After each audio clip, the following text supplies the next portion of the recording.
राज्याचे माजी मंत्री तथा लातूर शहर विधानसभा मतदारसंघाचे आमदार अमित विलासराव देशमुख यांच्या वाढदिवसानिमित्त जळकोट तालुक्यातील शेतकऱ्यांसाठी ऊस पीक परिसंवादाचे आयोजन करण्यात आले होते.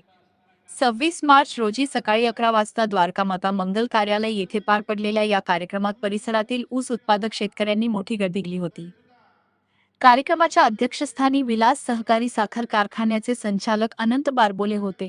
याप्रसंगी प्रमुख पाहुणे म्हणून विजय देशमुख, AR पवार, श्रीमती शिलाताई पाटील, मन्नथप्पा किडे, सुनीता कोसंबे, बाबूराव पाटील यांच्यासह काँग्रेसचे युवा नेते आशिष पाटील राजूरकर, सचिन केंद्रे, मेहताब बेग, महेश धुळशेट्टे, दत्ता पवार, संभाजी कोसंबे, गोविंद केंद्रे, शंकर धुळशेट्टे आणि विविध सोसायट्यांचे चेअरमन व शेतकरी मोठ्या संख्येने उपस्थित होते.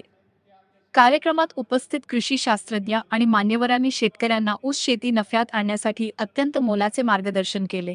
शेतकऱ्यांनी केवळ पारंपरिक शेतीवर अवलंबून न राहता स्वतः शास्त्रज्ञ होऊन आधुनिक तंत्रज्ञान अवलंबावे, असे आवाहन या परिसंवादात करण्यात आले. जळकोट परिसरातील शेतकऱ्यांनी या उपक्रमाचे मोठे कौतुक केले आहे.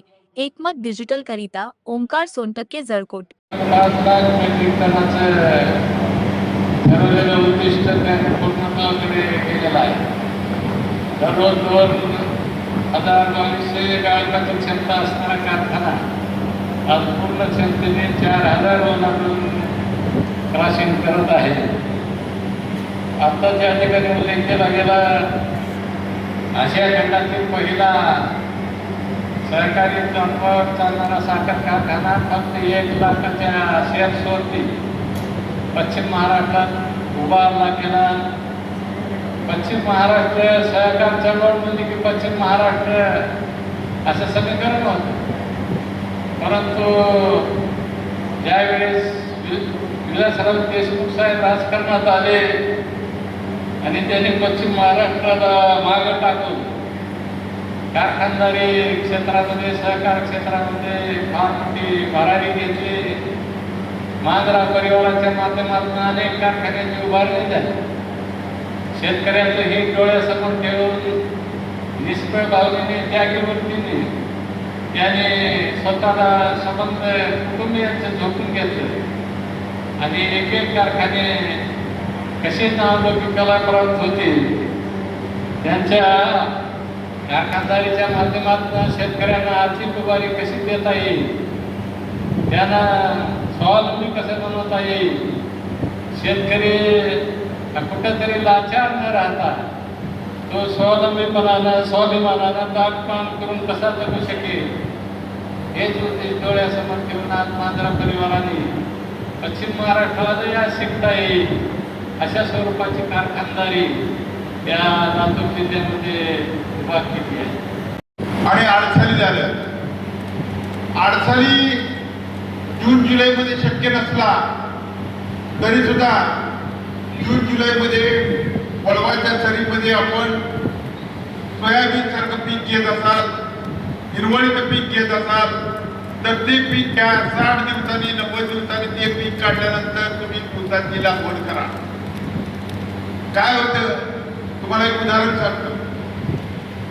एका गावात एक राजा होता. सप्टेंबरला लागण झाली. 1 सप्टेंबर पासून 15 फेब्रुवारी पर्यंत तुमच्या अडचणी पूर्वांगामी सुरू लागवडी झाल्या तर निश्चितपणानं आपल्या कारखान्याला 5 महिने उपलब्ध होईल एवढा पुरेसा मिळू शकतो. त्याचं नियोजन केलं पाहिजे. आपल्याकडे कसं आहे, मराठवाड्यामध्ये 25 एकर जमीन, 25 एकर ऊस असतो. उत्पादन किती येतं? एकरी 30-35 टन.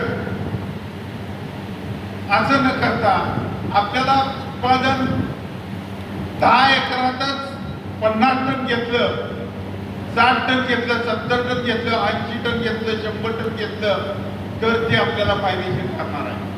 त्या दृष्टीनं कृत्रिम बुद्धिमत्ता तंत्रज्ञान हे वसंतदादा शुगर इन्स्टिट्यूटने उपलब्ध करून दिलेलं आहे. राज्याच्या 42 कारखान्यांनी त्याचा फायदा घेतला. 42 कारखान्यांनी फायदा घेतला. मांजरा परिवाराचा नवीन व्हरायटी लावा. बारबोले साहेब म्हणले आमच्याकडं 15% वरती 15-0-12 व्हरायटी आहे. त्याचबरोबर 18-121 15% क्षेत्र कार्यक्षेत्रात पराठी आहे, परंतु उत्पादन का वाढत नाही?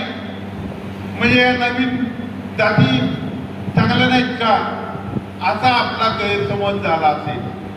तर या जाती सुद्धा चांगलं उत्पादन देऊ शकतात, घेतात. हे प्रयोगांनी सिद्ध झाल्यानंतरच या जाती प्रसारित केल्या जातात. आता त्रिस्तरीय बेनेमाळा म्हणजे कुठून कसा निर्माण करायचा, की जे संशोधन केंद्र आहे तिथून आपण ब्रीडर्स आणायचं, ते आपल्या शेतामध्ये लावायचं 1 गुंठ्यावर, त्याचं परत वाढवून ते 1 एकर करायचं आणि नंतर सर्व शेतकऱ्यांना कमर्शियल म्हणून लागवडीसाठी वापरायचं. अशा प्रकारे जर तुम्ही त्रिस्तरीय बेनेमाळा लागवड केला तर तुम्हाला निरोगी बेने मिळेल. आता त्रिस्तरीय बेनेमाळा लागवड करत असताना त्याचं खत व्यवस्थापन नेहमीच्या ऊसाप्रमाणे नाही. त्याचं बेनेमाळ्याचं जे शेड्यूल आहे त्याप्रमाणे तुम्ही त्याला ते खत मात्र द्या, औषधांचा वापर योग्य वेळी करा, तो प्लॉट निरोगी राहील याची काळजी घ्या आणि ते बेनं आपण लागवड करा कमर्शियलसाठी आणि मग आपल्याला उत्पादन चांगलं मिळेल. आता हे निरोगी बेनं लावलं तर तुम्हाला कवळेकीड आणि पिठेकिडीचा प्रादुर्भाव होणार नाही. आता त्याच्या व्यतिरिक्त प्रादुर्भाव जर झाला तर आपण इमिडाक्लोप्रिड 17% 300 ml प्रति हेक्टर याप्रमाणे फवारणी करायची त्या कांड्यांवर. जिथं प्रादुर्भाव दिसतो त्या ठिकाणी किंवा सर्व क्षेत्रामध्ये ते स्प्रे करून घ्या. किंवा मोनोक्रोटोफास 1.5 ml प्रति लिटर याप्रमाणे सुद्धा त्याचा वापर करू शकता. अशा प्रकारे आपण कवळेकीड आणि पिठेकिडीसाठी नियोजन करू शकता. त्याच्यानंतर महत्त्वाची कीड, आता सध्या तुमच्या भागामध्ये तुम्ही लागवडी उशिरा करता, बरोबर आहे. आता तुम्ही जर लागवड उशिरा केली तर दुसरं काय करता येईल की आपण 10 ठिकाणी 10 फूट किंवा 10 मीटरमध्ये ऊस मोजायचे, त्याच्यापैकी किती टक्के ऊस प्रादुर्भावग्रस्त हे पाहिजे. 15%पेक्षा जर जास्त प्रादुर्भावग्रस्त असेल तरच रासायनिक कीटकनाशकाचा वापर करा, अन्यथा